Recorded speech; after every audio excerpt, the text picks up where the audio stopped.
Sa episode 168 ng Lilet Matias, ang kwento ay umikot sa mahigpit na labanan sa korte kung saan si Lilet ay nahaharap sa mabigat na akusasyon na siya ang pumatay sa kanyang sariling ina na si Attorney Meredith.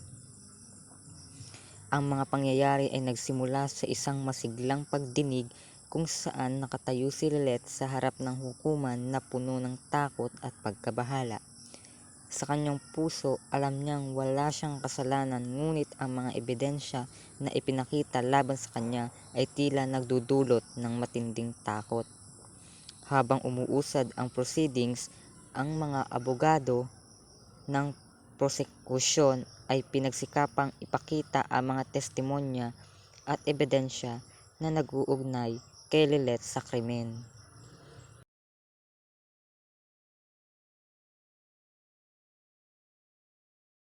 Pinilit nilang ilabas ang kanyang mga saloobin sa kanyang ina at ang kanilang komplikadong relasyon.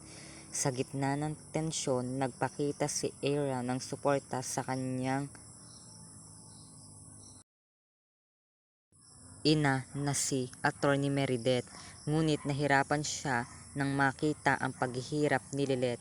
Ang presensya ni Eira sa korte ay nagdulot ng karagdagang pressure, lalo na't siya rin ay nagkaroon ng mga pahirap sa kanyang sariling career bilang abogado. Sa pagtakbo ng kaso, lumabas ang isang malaking twist na may ebidensyang tumutukoy sa ibang tao na tunay na may kinalaman sa pagkamatay ng ina ni Lilet. Sa gitna ng testimonya, isang saksi ang lumitaw at nagbigay ng bagong impormasyon na nagbukas ng pintuan para sa bagong linya ng depense.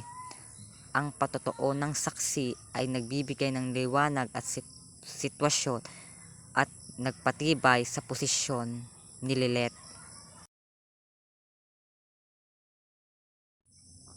Ngunit sa kalagitnaan ng pagdinig, nagkaroon ng mga pagkakataon ng pagkapahiya para kay Eira. Sa mga tanong ng mga abogado ni Lilet, nahulog ang kanyang mga argumento at hindi niya naipagtanggol ang kanyang sarili ng maayos.